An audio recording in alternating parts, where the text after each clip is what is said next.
নমস্কাৰ। অৱশেষত নন্দিনী কাশ্যপ মুকলি আকাশৰ তললৈ আহিল। ইতিমধ্যে হয়তো সকলোৱে গম পাইছে নন্দিনী কাশ্যপৰ গাড়ীৰ খুন্দাত নিহত হৈছিল সামিউল হক। আচলতে নিদোষী এজন যুৱক অকালতে তেওঁ এইখন পৃথিৱীৰ পৰা বিদায় ল'ব লগা হ'ল। গতিকে সেই কথাটো আৰু আমি ক'বলৈ আৰু ভাষা নাই, সকলোৱে গম পালে। আৰু তাৰ দুখত সাব্যস্ত হৈ তেওঁ কৰায়ত্ব হৈছিলে, তেওঁক এৰেষ্ট কৰিছিলে নন্দিনী কাশ্যপক।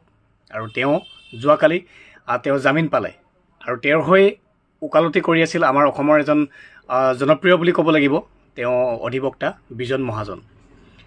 বাৰু যি কি নহওক, নন্দিনী কাশ্যপ মুকলি আকাশৰ তললৈ আহিছে।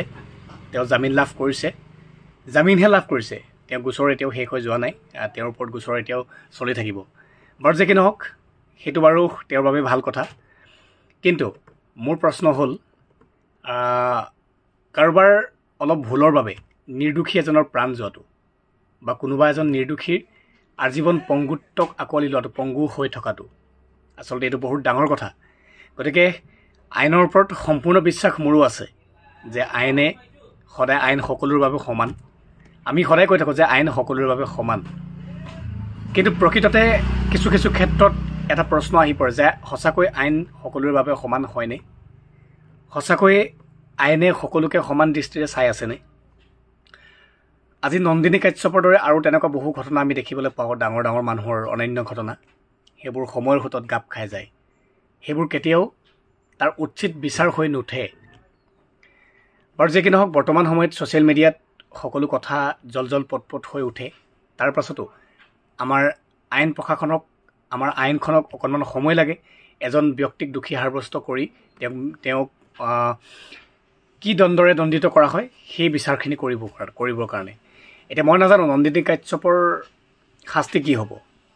তেওঁ বাৰু জামিন লাভ কৰিলে, কিন্তু শাস্তি যিয়ে নহওক, যেনেকুৱাই নহওক, দোষীয়ে সদায় শাস্তি পাব লাগে। সেয়া নন্দিনী কাশ্যপেই হওক বা অন্য এজন কোনোবাই হওক। কিন্তু সেই যে সামিউল হক আমাৰ মাজৰ পৰা হেৰাই গ'ল, অকালতে এখন ঘৰ ধ্বংস হৈ গ'ল, সেই মাক দেউতাক হালৰ চকুলো বেদনা কোনে বুজিব? সামিউল হক জানো আমাৰ মাজলৈ পুনৰ ঘূৰি আহিব? গতিকে সামিউল হকৰ দৰে তেনেকুৱা ঘটনা পুনৰবাৰ নহওক, সেইটো সদায় কামনা কৰোঁ।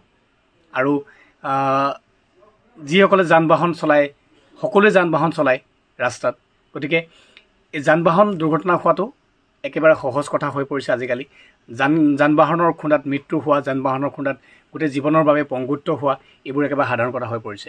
গতিকে প্ৰশাসনক অনুৰোধ জনাব বিচাৰিছোঁ যে সকলোকে এটা উচিত শাস্তি দিব লাগে যদি দোষী হয়, যাতে ৰাজপথত যান বাহন চলাওঁতে সদায় নিজৰ নিয়ন্ত্ৰণত চলায়, এটা মিনিমাম এটা গতিবেগত যাতে চলায়, তাৰ বাবে যাতে কাৰো ক্ষতি নহয়। কাৰণ আনৰ ভুলৰ বাবে অন্য এজন ব্যক্তিৰ জীৱন হেৰাই যোৱাটো কেতিয়াও গ্ৰহণযোগ্য নহয়, সেয়া কেতিয়াও আমি কামনা নকৰোঁ। গতিকে আপোনালোকে কিভাৱে জনাব মতামত যে নন্দিনী কাশ্যপ বৰ্তমান মুকলি আকাশৰ তললৈ আহিল। পৰৱৰ্তী সময়ত গম পাম তেওঁৰ শাস্তি কি হ'ব। ধন্যবাদ।